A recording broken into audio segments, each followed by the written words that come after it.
so cute. Like, these are adorable.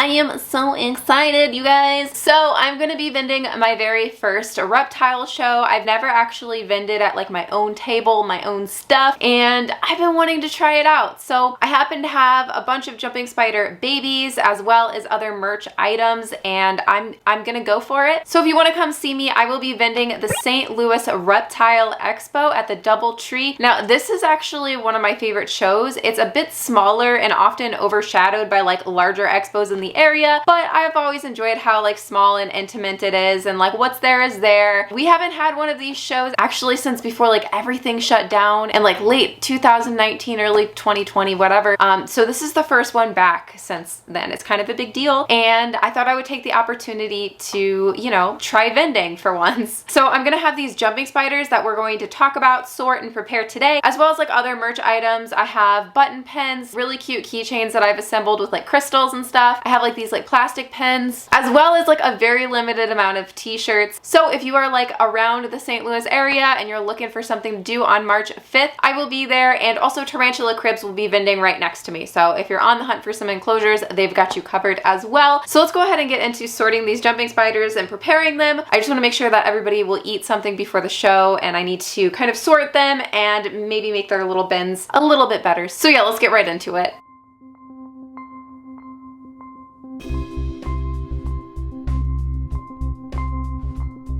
Okay, so these are the jumping spiders that I have for now. So these are the Phiddipus ardens, and I'm actually going to be keeping these for myself. As you can see, they're teeny tiny, but yeah, this is a species I don't have like much access to as often. So I just kind of wanted to keep what I have left for myself. So all of these right now are Phiddipus audax babies. I love Phiddipus audax, and I still have quite a few more in this contraption. I'm really hoping that more start coming out. I'm gonna very carefully remove this and see if we can collect any more. Oh yeah, there's more. So let's grab a few more babies while we can.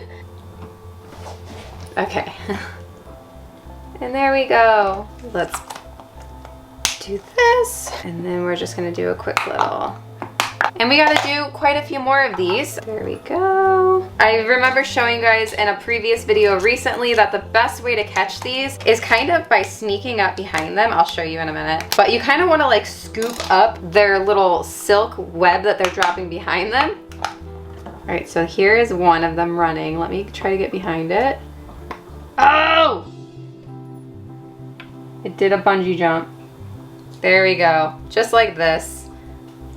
And then you simply drop them into a cup, and there you go. It's not exactly the easiest thing to film because it's like in and out of focus constantly, but I think you guys are getting the idea. These guys should definitely be eating. Here are the babies that are left inside.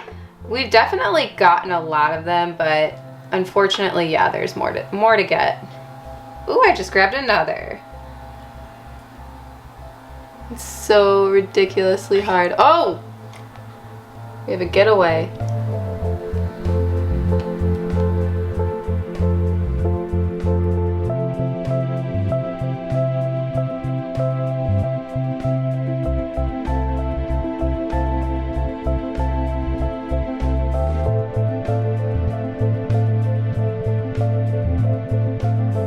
All right, so now that I've collected even more of the Phiddipus audax babies, I'm gonna go ahead and add these little pipe cleaners. So I've seen a lot of people use pipe cleaners as like decor for the baby jumping spiders, which I really like that idea, just so they're not in like plain boring cups. So I think what I'm going to do is I think I'm going to actually make a bunch of these little springs and put them into each cup. And then I'm gonna also give them each a little light mist just so that they're all hydrated.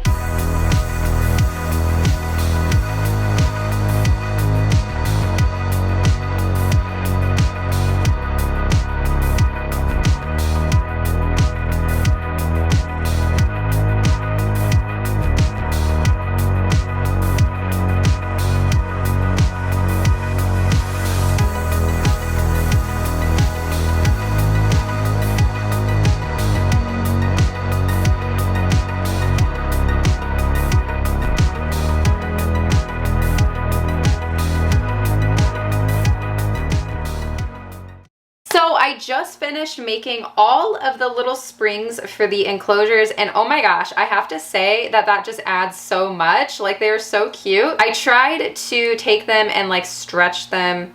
Woo! See, it's already webbed to it. I tried to take them to like stretch them out so that it like is like a spring and like pushing off and it won't move too terribly much. But most of them, it seems like they're gonna stay pretty secure in place so their web won't get like messed up if it moves around. So cute. Like, these are adorable. If you are wanting to get one, you're probably gonna want to get there early, because I don't know if I have like too many more that are in this enclosure. I'm sure a lot are hiding, but will I be able to get them out in time for the show and eating? I don't know. So yeah, if you're going to be coming specifically for one of the jumping spider babies, I would come as early as possible. Now, I am gonna mist them down and offer them a little bit of food here in a moment, but I want them to just kind of adjust to the pink thingy I just put in there and web it up maybe a little bit before I start dropping food in. So in the meantime, I thought I could go ahead and show you guys the Regius babies. Now, I do not think these guys have left their nest. Yeah, they're not quite ready. So as for the Regius babies, like, I'm guessing we will have some available, but see, a lot of them, actually all of them, really haven't even left their nest yet. So we do have time, but you know, am I gonna be able to get them eating and stuff before the expo and all set up and prepared? I don't know. Still, we have a couple weeks until the show. So I'm gonna set you aside and let's go ahead and mist each one of these, and then we will do some food, and I'll try to get you some close-up shots of all of them eating if they do so happen to eat.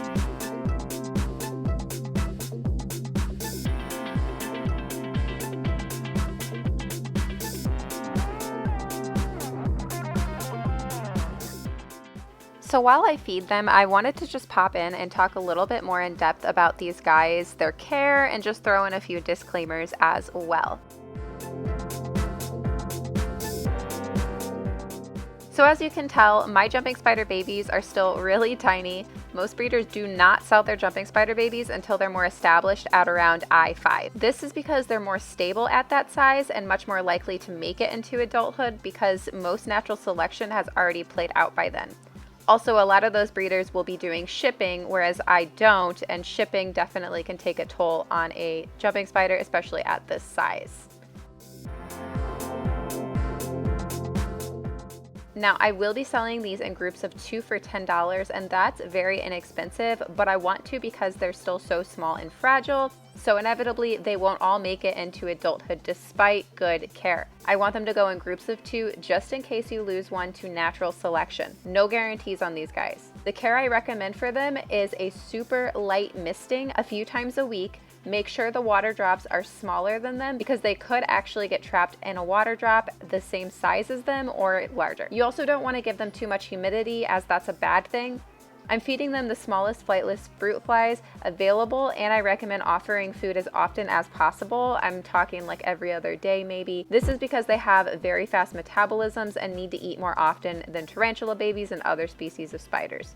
So if you plan on picking up any from me, those are just some disclaimers and things I wanted to mention, and yeah.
Okay, so I hope you guys enjoyed today's video. Like it if you did, subscribe if you're not, and you want to be. Don't forget I have an Instagram that is probably way too much. It's at Tarantula.Kat. You can go follow me there. I also have a Patreon podcast and a Teespring. It's all linked down below. I will see you guys soon. Let's get into the Patreon pet pick.